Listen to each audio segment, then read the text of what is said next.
आप इस खुश्क मौसम में नमी से परेशान हैं और आपका चूज़ा भी छोटा है, लेकिन आप बहुत सारे टोटके आजमा चुके हैं और आपकी नमी जो है वो पूरी नहीं हो रही, तो आप ये टोटका अपनाएं।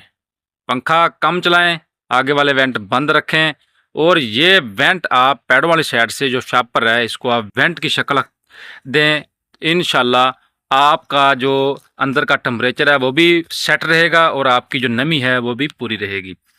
तो इसको आप टाइमर पर लगा दें तो ये साथ साथ हल्का फुल्का गीला भी होता रहेगा और मिक्स हवा अंदर जाएगी। जिधर आपकी नमी 45 से 50 होगी, इंशाल्लाह 55 से 60 तक आपकी नमी पहुंच जाएगी। ये आप टोटका आजमा के देखें, ख़ासकर ये छोटे चूज़े के लिए है। इन मौसमों में ये जो मार्च का महीना चल रहा है, तो इंशाल्लाह आप देखेंगे कि आपकी नमी गाहे बगाहे हर आधे घंटे बाद आपकी जो नमी के पॉइंट है वो अप होते जाएंगे।